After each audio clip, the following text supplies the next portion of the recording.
Hi, this is Foodie Phil, and today I'm talking about Au Gratin potatoes. Now, Au Gratin means a dish that's topped with cheese or breadcrumbs, mixed with bits of butter, then heated in the oven or under the grill until brown and crispy. So before I do this, let me show you a couple of things that I use. I have these gloves that are so tough that when chopping things either with a knife or a mandolin, I can't slice through my hands. Now, for me, being a clumsy dude, this is pretty important, and there's nothing worse than cutting yourself when cooking, so these gloves will keep that from happening. This next picture is a mandolin. No, not a musical instrument, this is the best way to thinly slice stuff. The ingredients for potatoes au gratin are simple. Potatoes and onion, salt, pepper, butter, milk, cream, and cheddar cheese. Cheddar is the best, but you can also use any cheese that you like that melts quickly like Gruyere or a Mexican or Italian blend. Ideally, you're going to have some larger sized potatoes. The last batch that I bought at Safeway were all in the smaller size. So in order to figure out how many I needed, I stuck a bunch into a Pyrex baking dish to get a feel for just how many I was going to use for this dish. You don't really have to, but for this I peeled them. I then took a white onion, and you can use a yellow onion too, but I really like the flavor of mild white onions. I removed the skin, the top to bottom, and then sliced it with a mandolin. I then, a little bit thicker, sliced the potatoes. I sprayed the inside of the baking dish with olive oil, and then began layering the dish with the potatoes and onions. Now,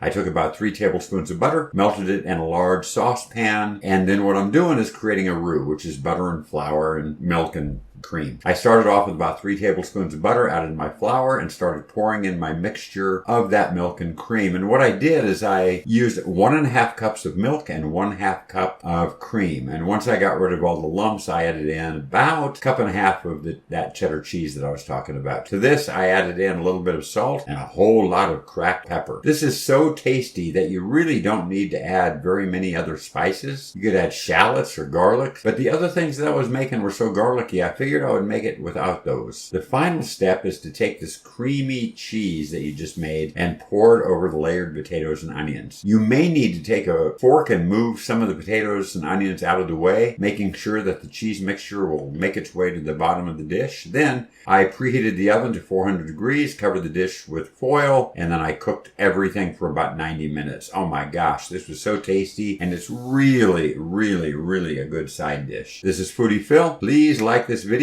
and follow me. Thank you.